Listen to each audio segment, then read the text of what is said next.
ఏ క్షణం నీకు పరమ వైరాగ్యం కలిగిందో ఆత్మజ్ఞానం తప్ప ఇంకేమీ అక్కర్లేదని అనిపించదు, తక్షణం వెళ్ళిపోవాలి. తక్షణమే ముహూర్తం. వృధాక్షణములు 10 కోట్లు పోయే. పెళ్లికి ముహూర్తం 3 నెలల తర్వాత ఉంటుంది, శోభనానికి ఇంకా తర్వాత ఉంటుంది, ఇంకా దేనికో ముహూర్తాలు ఉంటాయి. ఆత్మజ్ఞానం పొందడానికి ముహూర్తం ఉండదు, తక్షణమే. అందుకే ఆయనకి రాత్రి చూస్తే రాత్రి బయలుదేరాడు రమణ మహర్షి. అంత రైలు దొరుకుతుందా లేదా, డబ్బులు సరిపోతాయా లేదా, ఏం ఆలోచించుకోవాలి. అలా ఆలోచించుకుంటూ కూర్చుంటే బిగుసుకుపోతాం. ఇక్కడ అంత తీవ్రమైన తపన ఉంటే ఈ జపం ఫలిస్తుంది. సోమవారాలు ఏకాదశులు కూర్చుని చేస్తే ఫలించదు. ఇక్కడ దానికోసం దీని నుంచి ఫలితం ఏమీ ఆశించకూడదు. అది జపం. ఆ మంత్రనాదం ఎందుండి ఉదయించుచున్నదో అంటే ఖచ్చితంగా అది హృదయంలో ఉండేటువంటి ఆత్మ నుంచి ఆ నాదం వస్తుంది. ఆ లోపల ఈ ప్రాణవాయువు సంచరించే దాని మీద మనం దృష్టి పెడితే అది ఎక్కడి నుంచి వస్తుందో తెలుస్తుంది. అక్కడ ఉండిపోతాం. ఇంకా అక్కడ నువ్వు నామస్మరణ చేసినా ఒకటే, చేయకపోయినా ఒకటే, ఇబ్బంది లేదు. అది ఆత్మనిష్టలో ఉన్నట్టే. మహర్షి 24 గంటలు 365 రోజులు 70 ఏళ్ళు అలాగే ఉండిపోయారు. అందుకే ఆయనకి ఎవరు వస్తున్నారు, నమస్కారాలు చేస్తున్నారు, ఏం చేస్తున్నారు, ఇవన్నీ ఆయనకి పట్టేవి కాదు. ఏదో కుదిపినట్టు లేపితే ఏదో సమాధానం చెప్పేవారు. నిరంతరం ఆత్మనిష్ట. ఇక్కడ ఏదో క్యాన్సర్ పుండు అయితే ఆ పుండు తగ్గిపోవాలని సంకల్పించచ్చు కదా అంటే ఆయన ఏమన్నారు తెలుసా? సంకల్పించడానికి ఎవడున్నాడు ఇక్కడ అన్నాడు. సంకల్పించడానికి ఒక జీవుడు ఉండాలి కదా, వాడు లేడు, నన్ను ఏం చేయమంటాడు, నువ్వు సంకల్పించుకోవాలి. నాకు లేదు సంకల్పం, నీకెందుకు, అది ఉండని. పైగా ఏమన్నాడంటే మీరందరూ వచ్చినట్టే అది వచ్చిందనండి. మిమ్మల్ని రమ్మని నేను అన్నానా? మీరందరూ వచ్చినట్టే క్యాన్సర్ పుండు వచ్చిందంటే మీరు కూడా అలాంటి వాడేనా? మీరు కూడా పుండే సలుపుతూ ఉంటారు కదా, చేసుకునేవాడు చేసుకోలేకుండాను కోరికల కోసం. అందుకని మీరందరూ వచ్చినట్టే అది వచ్చింది, నన్నే చేయమంటా, మిమ్మల్ని వెళ్ళిపోమంటే మీకు బాధగా ఉండదు. అది అలా వారిని మాత్రం ఎలా వెళ్ళిపోమంటావు అన్నారు చాలా గౌరవంగా. వారిని మాత్రం ఎలా వెళ్ళిపోమంటావు, ఉంది ఉండవయ్యా, ఇక్కడ నాకు ఆభరణాలు లేవుగా, కడియాలు అవి ఇక్కడ ఉంది, వంకి అన్నాడు ఆయన.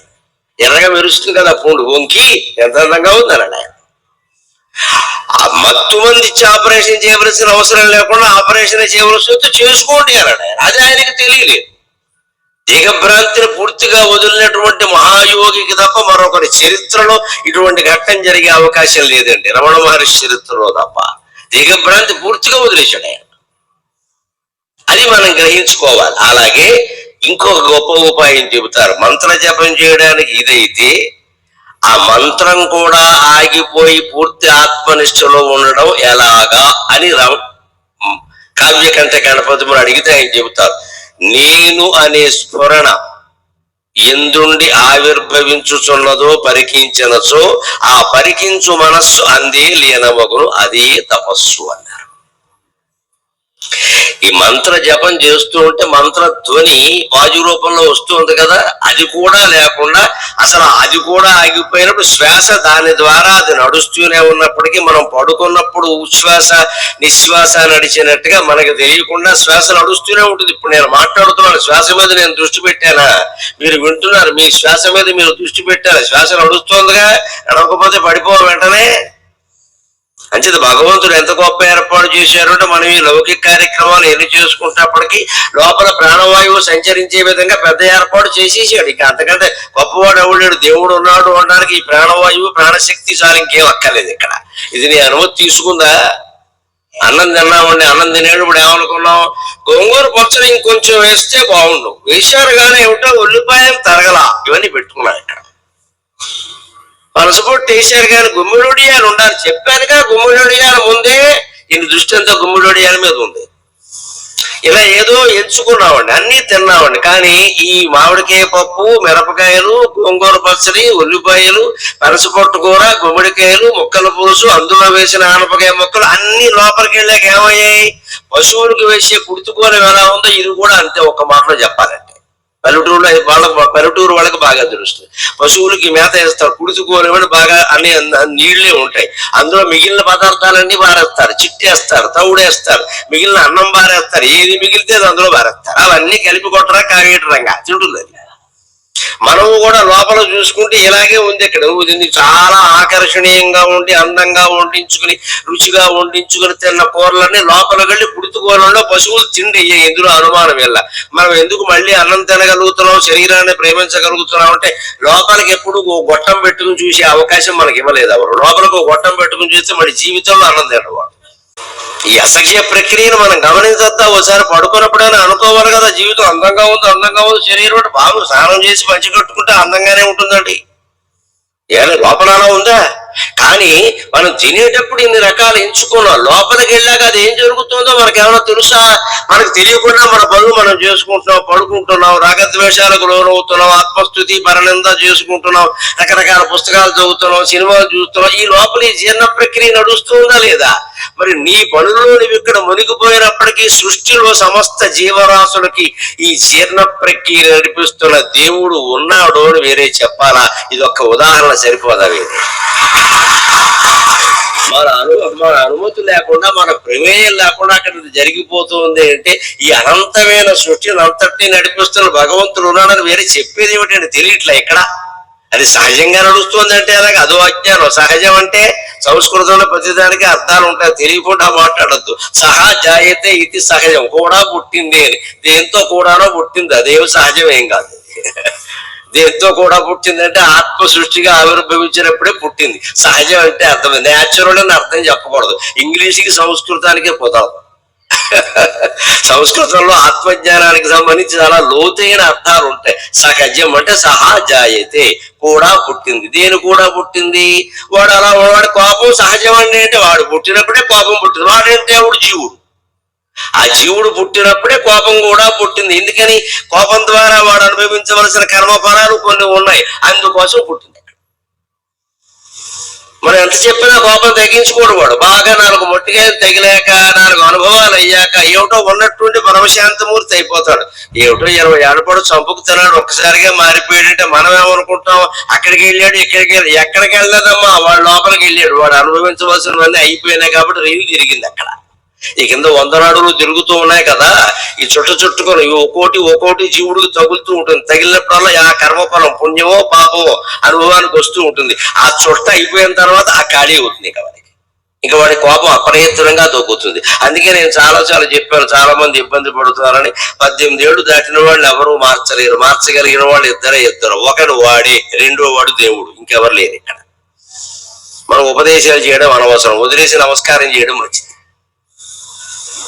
ఇంకక్కడి నుంచి వాడికి కౌన్సిలింగ్ ఇప్పిద్దాం, అది ఇప్పిద్దాం, ఆయన దగ్గర కూర్చోబెడదాం, గరికిపాటు పేరు చేత ఆశీర్వచనం చేయిద్దాం. నాకు నేను చేసుకోవాల్సిన ఆశీర్వచనాలు కూడా చాలా ఉన్నాయి ఇక్కడ. దానివల్ల ఏం జరగదు పని. ఇదంతా మన భ్రమే. అనవసరంగా భారం పెంచడమే. ఏం చేస్తే మారిపోతాడు, ఏదో ఏం చేసినా మారడమో వాడు అనుభవించాల్సిన కర్మఫలాలు ఉన్నాయి. దానివల్ల అనుభవించడం అండి. దానివల్ల మనకి నష్టం లేకుండా చూసుకోవడమే, వీలైనంత కట్ చేసి సంబంధాన్ని దూరంగా ఉండి చూసుకోవడమే అంతే. ఆర్థిక నష్టాల వల్ల, అనారోగ్యాల వల్ల, దోషాల వల్ల వాడు అనుభవించాల్సినవి కొన్ని ఉన్నాయి. అనుభవిస్తాడు, మనం ఏం చేయలేము ఇక్కడ. మనం ఎంత గొప్ప వాళ్ళమైనా వాడు అనుభవించక తప్పదు. ఎందుకంటే వాడు ఆ కర్మతో పుట్టాడు. సహజం అంటే అర్థం అది, సహజాయితీ. అంటే నేను అనే స్మరణ, ఈ మంత్రధ్వని కూడా లేకుండా లోపల కళ్ళు మూసుకుని మనం లోపలికి కనుక అంతర్ముఖ సమారాధ్య అన్నట్టుగా లోపలికి వెళ్ళి చూస్తే నేను అనేది స్ఫురిస్తూనే ఉంటుంది. ఆ నేనే నువ్వు కాబట్టి స్ఫురించకపోవడం ఉండదు. శవానికి స్ఫురించదు కానీ ప్రతి జీవికి స్ఫురిస్తుంది. ఆ మాటకు వస్తే కుక్కలకి, నక్కలకి, శాలిగోళ్ళకి, జీవులకు కూడా స్ఫురిస్తుంది. అయితే వాటికి దాన్ని గ్రహించే శక్తి లేదు, మనకు ఉంది అంతే. అందుకే మానవ జన్మ దుర్లభం అన్నారు. అయితే జంతువు కంటే మనం ఏ రకంగా గొప్పవాళ్ళం? జంతువులన్నీ సహజంగా ప్రవర్తిస్తాయి. ఆకలి వేసినప్పుడే తింటాయి. మనం ఆకలి వేసినప్పుడు కాదండి, 10 ఏళ్లకి సరిపడ దాచిపెట్టుకుంటున్నాం ఇక్కడ. జంతువు కంటే ఘోరం మన ప్రవర్తన. కాస్త ఏదైనా ఫలానా వస్తువు కరువు వస్తుంది అంటే 100 కేజీలు ఒకటే కొనేస్తాడు ఇక్కడ. మిగిలిన సమాజం ఏమైపోతుందో ఆలోచించడం. అపార్ట్మెంట్ లో మనం 25 మంది కలిసి ఉంటున్నాం, నీళ్ల కొరత వచ్చింది అనగా మన ఇంటి నిండా నీళ్లు నింపేస్తాం, మిగిలిన వాడు పోయినా పర్వాలా. అయ్యో వాళ్ళ ఇంట్లో పక్క ఇంట్లో పురుడు పోసుకునే అమ్మాయి ఉంది, ఇంకో ఇంట్లో ముసలాయన ఉన్నాడు, ఇబ్బంది పడతారేమో. మనకేదో ఇంట్లో ఉన్నది ఇద్దరమే కదా, ఈ 2 డబ్బాలు చాలు, మిగిలిన వాళ్ళకి వదిలేద్దాం అనిపి నింపై తర్వాత చూసుకుందాం, వాడు కూడా మనకే. ఇదే మన ధోరణి.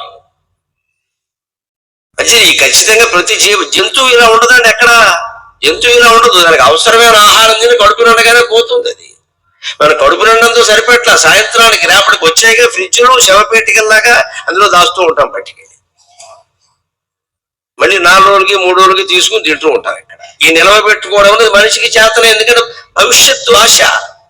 జంతువుకు తెలియదు. ఎందుకంటే జంతువు కంటే మానవ జన్మ దుర్లభం ఉంటే నాకు ఆశ్చర్యంగా ఉంటుంది. ఎందుకు? ఏం మంచివాడు మానవుడు జంతువు కంటే? ఏ జంతువు కంటే కనీసం ఆయుర్దాయం కూడా మనకు జంతువుల కంటే ఎక్కువ కదా. పాము ఎవడు పరిగెట్టుకుని చంపకుండా ఉంటే 400 ఏళ్ళు బతుకుతుందమ్మా. 400 ఏళ్ళు బతుకుతుంది ఎవరు చంపకుండా ఉంటే. కాకి తుఫాను రాకుండా ఉంటే 100 ఏళ్ళు బతుకుతుంది. కాకిని చిరంజీవి అంటారు. 100 ఏళ్ళు తుఫాను రాకుండా. కాకి ఎప్పుడు చంపదు. కాకులను వేటాడేవాడు ఇంకా తయారవ్వలేదు, సంతోషిద్దాం. కాకి మాంసం తినేవాడు తయారవ్వరా, సంతోషిద్దాం. కానీ కాకులు కూడా మరణం ఉండాలి కదా. తుఫాను గాలి రాకుండా ఉంటే కాకి 100 ఏళ్ళు బతుకు. మరి కాకి కంటే మనం ఏం గొప్పవాళ్ళం ఇక్కడ. అందుకని ఆత్మజ్ఞానం పొందకపోతే ఏమంటారంటే కాకి నీకు తేడా ఏముంది, 100 ఏళ్ళు బతికో, ఎందుకు పని లేక. ఆ పొందాలి అంటే ఈ సాధన ఎవరికి వారే చెయ్యాలి. ఇలా నేను చెప్పినటువంటి సాధన చేస్తే రమణ మహర్షి చెప్పినటువంటి మార్గంలో మీరందరూ కూడా జీవన్ముక్తులు అవుతారు. అందరూ జీవన్ముక్తులు అవుతారు. ఎవరిని ఆశ్రయించారు? వారి కింద వారి పాదాలు వీరి పాదాలు పట్టుకుని బాధపడవలసిన సర్వస్వతంత్రమైన విధానం ప్రపంచం మొత్తం మీద ఏదైనా ఉంటే అది రమణ మహర్షి మార్గం ఒక్కటి. ఆయన సూటి మార్గం. నువ్వు బాగుపడ్డవయ్యా, నీకు ఆ గొడవంతా ఎందుకయ్యా? దేవుడు ఉన్నాడా లేడా అని కూడా ఆయన అడిగితే ఆ గొడవ ఎందుకు, నువ్వు ఉన్నావా లేదో చూసుకోమన్నాడు ఆయన. అందుకని దేవుణ్ణి నిరూపించే ప్రయత్నం చేయాలా? ఈయన నిరూపించాల్సిన అవసరం ఆయనకి ఏమిటండి? నువ్వు ఉన్నావా లేదా అది చూసుకో. దేవుణ్ణి వదిలే, ఉన్నాడా లేడా. నువ్వు ఉన్నావా లేదా అంటే నేను ఉండకుండా ఎలా ఉంటా, మరి అదెవరో ఆలోచించమన్నాడు ఆయన. అప్పుడు అన్నీ అర్థమవుతాయి.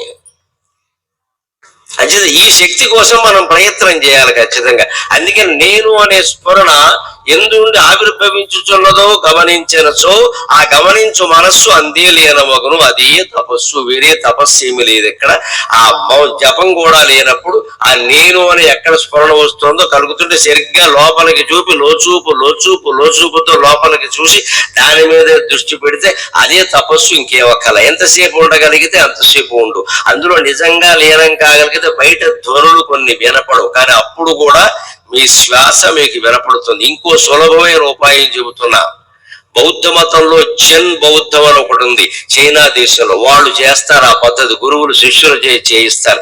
అలారం గడియారం ఒకటి పక్కన పెట్టుకోమన్నారు. ఇలాంటి బల్ల మీద లేకపోతే మంచం మీద. అది టిక్ టిక్ టిక్ టిక్ అని వినిపిస్తూ ఉంటుంది కదా. ఆ టిక్కే వినపడాలి, నీకు ఇంకేం వినపడదు. అంత నిశ్శబ్దంగా లోపలికి చూడాలి. ఒక్క టిక్కు కూడా జారిపోతాం. మళ్ళీ కాసేపు ఏదో ఆలోచన దగ్గర మళ్ళీ మారిపోయి ఇంటికి రావడం కాదు. ఇక్కడ ఒక్క టిక్కు కూడా జారిపోవద్దు అని సంపూర్ణంగా అలారం గడియారం మోగే టిక్ టిక్ టిక్ అన్నదాని మీద శబ్దం పెడితే ఏకాగ్రత కుదిరి తీరుతుంది. అనుమానం లేదండి. అది చేసి చూడండి. వీటికి అలారం గడియారం ఉపయోగించుకోవలసింది దానికి. ఆ టిక్ తప్పితే ఇంకేం వినపడదు. మహా అయితే మన శ్వాస అంతే. అదేం వినపడేది లేదు, ఊరికి తెలుస్తూ ఉంటుంది. అదే పెద్ద శబ్దం చేయదు కదా, తెలుస్తూ ఉంటుంది. ఈ టిక్ వినపడు అదొక్కటే. టిక్ అనేది దైవనామమా అనొద్దు. ఇక్కడ అన్ని దైవనామాలే. సర్వవాంగ్మయము స్తోత్రములన్నీ స్తోత్రాణి సర్వాగిరగా అంటారు శంకరాచార్య. స్తోత్రాణి సర్వాగిరగా, అన్ని వాక్కులు దేవతా స్తోత్రములు. ఆ టిక్కు కూడా దేవతా స్తోత్రమే. నువ్వు ఆ దృష్టితో చూడాలి. ఆ టిక్ టిక్ అనగానే గడియారం మోగుతోంది, ఇది వరకు నా మోగట్లా, దీనిలో బ్యాటరీ వెయ్యాలి, ఈ ఆలోచన రావద్దు. ఇంకా మళ్ళీ అక్కడికి ఇంతకన్నా అందమైన గడియారం ఎక్కడో చూసా, ఇది టిక్ అన్నది, దీని అదో కిక్ అంటారు దీన్ని. ఈ టిక్ అనేది భగవన్ నామమే అనుకుని నువ్వు దాని మీదే పెడితే ఆ టిక్ చాలు, ఇంకేమక్కల. ఏదైనా చాలు, ఏ శబ్దమైనా చాలు. అది ఓంకారం అయితే మరీ మంచిది. అలాంటి ప్రయోజనాన్ని పొందే విధంగా ఆయన చెప్పాడు. అందుకే ఆ 2 జపాలు మనం సాధన చేసే ప్రయత్నం చేద్దాం. ఆ సాధన చేస్తే కలిగే ప్రథమ ప్రయోజనం ఏమిటంటే మన మనస్సులో ఉండే రకరకాల బంధాల మీద అపేక్షలు తొలగిపోతాయి.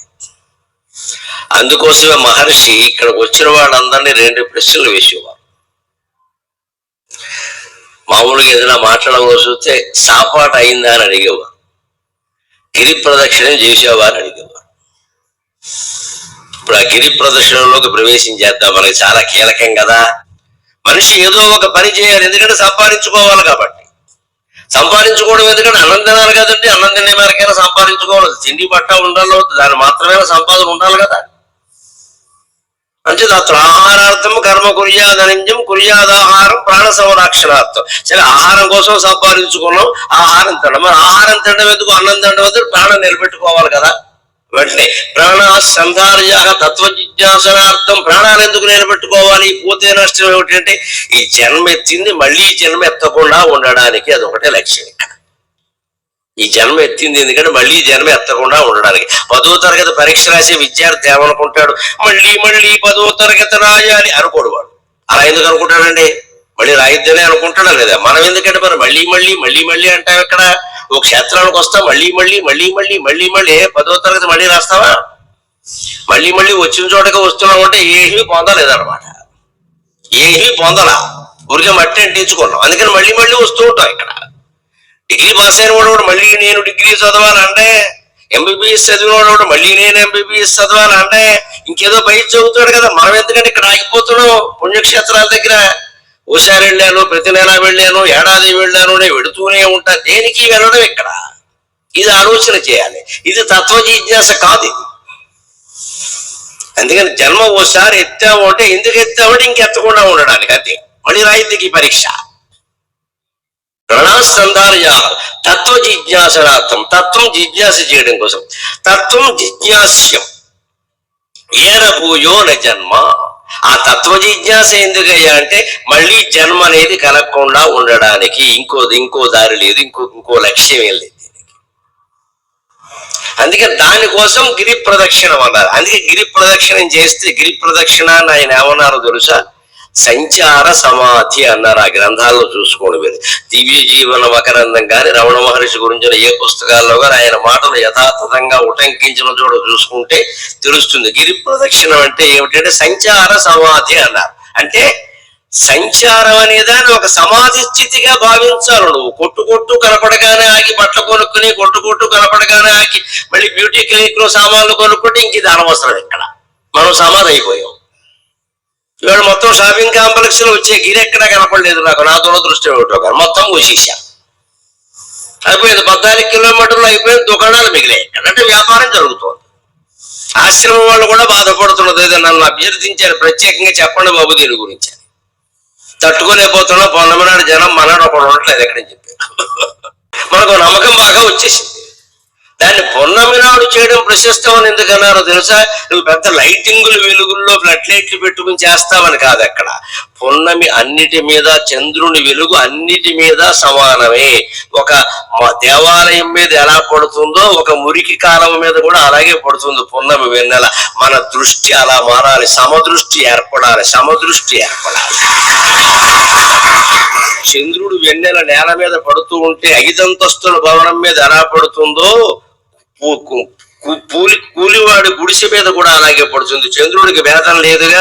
వీడు కూలివాడు, నేను పడద్దు అనుకోడు. వీడు ఐశ్వర్యవంతుడు, నాకు బిల్లు పెడతాడు కాబట్టి ఎక్కువ పడాలి అనుకోడు. మన జీవితంలో ఆ దృష్టి సాధించాలి. ఐశ్వర్యవంతులతో ఒక రకంగా, పేదవాళ్లతో ఒక రకంగా మనం వ్యవహరించకూడదు. ఏదైనా వ్యవహరించడం అనేది అవసరాన్ని బట్టి. అవసరమైన వాడికి ఇస్తాం. ఆ వారికి ఎందుకు ఇవ్వలేదు అంటే మనకి ఇష్టం లేక కాదు, అవసరం లేదు. వారికి అవసరం లేదు, వీరికి అవసరం, అంతే. ఈ దృష్టి, ఇది సంచార సమాధి. ఇది సంచరిస్తే కానీ జరగదండి. ఇంట్లో కూర్చున్నాం అనుకో, బావిలో కప్పలాగా మన కుటుంబ సభ్యులు ఇందులోనే ఉండే మంచి చెడ్డలు, ఇదే ప్రపంచం, ఇంకేం లేదు ఇక్కడ. అదే ఒక్కసారి కొండ చుట్టూ తిరిగారు అనుకోండి, లేదా ప్రయాణం ఏదో చేశారు కూడా, కాశీ వరకు వెళ్ళొచ్చారు కూడా, బోళ్ళు కులాలు, బోళ్ళు మతాలు, రకరకాల మనుషులు, రకరకాల ప్రవృత్తులు అన్ని చూశాక జీవితం మొత్తం అర్థమైపోతుంది. ఇంక వేరే చెప్పక్కల. అందుకే పూర్వకాలం వైదిక విద్యార్థులకి 10 వేదం నేర్పడంతో పాటుగా దేశాటన చేయమని చెప్పేవారు. వేదం ఒకటి నేర్పితే పుస్తక జ్ఞానం ఉండదు, లోక జ్ఞానం ఉండదు. దేశాటన చేయమని చెప్పేవారు.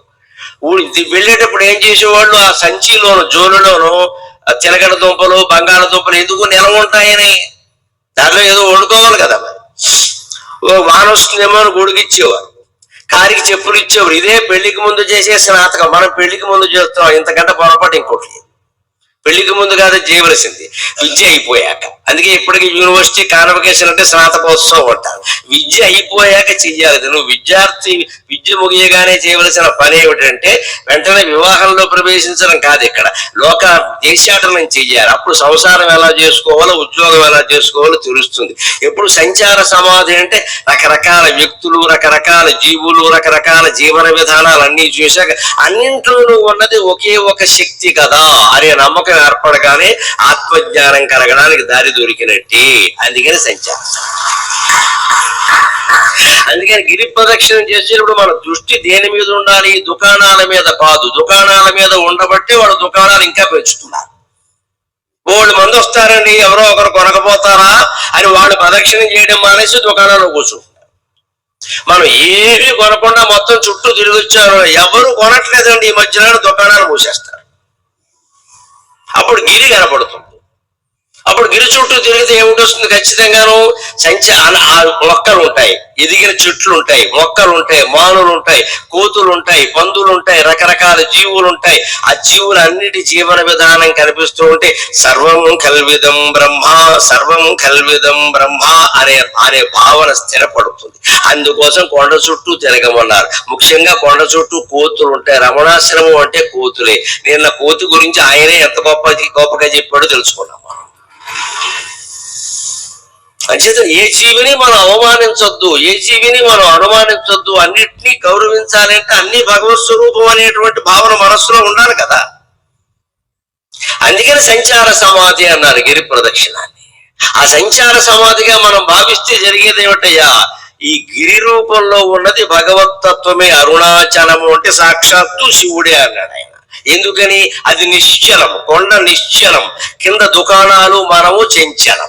ఈ చెంచల తత్వం అర్థం కావాలంటే ఎప్పుడు నిశ్చల తత్వం కేసి చూడాలి. చెంచల రూపమందుకొని సర్వము సాగుచునుండే, చెంచల రూపమందుకొని సర్వము తానై సాగుచుండే, నిశ్చంచల తత్వం ఒక్కటి చెంచల రూపమందుకొని సర్వము తానుగా సాగుచుండే, నిశ్చంచల తత్వమొక్కటి అచంచల బుద్ధి గ్రహించునయ్యదే సంచితములు నశించునెడ, అచంచల బుద్ధి గ్రహించునయ్యదే సంచితములు నశించునెడ, శంకరుడయ్యదే విష్ణువయ్యదే మంచియు చెడ్డనయ్యదే సుమా, తుది నీవును నేను నయ్యదే.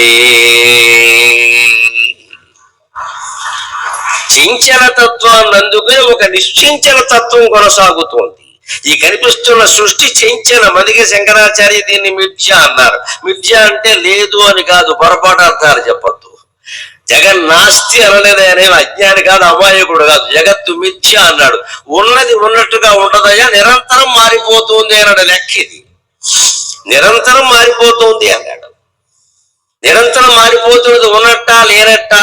నువ్వు ఉందనుకుంటే ఉంది, లేదనుకుంటే లేదు. ఏ క్షణానికి ఆ క్షణం ఉంది, మరుక్షణం లేదు. మారిపోతుంటే అంతే కదా. జగత్తు మరుక్షణం ఉండదు, ఏ క్షణానికి ఆ క్షణం ఉంది. అందుకే జీవితం సుఖంగా ఉండాలంటే వర్తమానం మీద దృష్టి పెట్టాలి. భవిష్యత్తు గురించి భయపడకూడదు, గతాన్ని గురించి ఆలోచించకూడదు. ఏది జరుగుతుందో అది జరగనిస్తే అయిపోయాయి. ఈ ఉపన్యాసం చెప్పడానికి ముందు నాకు, వినడానికి ముందు నీకు 100 సమస్యలు బయట ఉండొచ్చు. అవన్నీ బయట వదిలేసి ఇక్కడ కూర్చున్నావా లేదా? ఇప్పుడు నేను ఆ సమస్యల గురించి ఆలోచించి, మీరు ఆ సమస్యల గురించి ఆలోచిస్తే చెప్పడము జరగదు, వినడము జరగదు. వర్తమానం మీద దృష్టి అంటే ఇదే.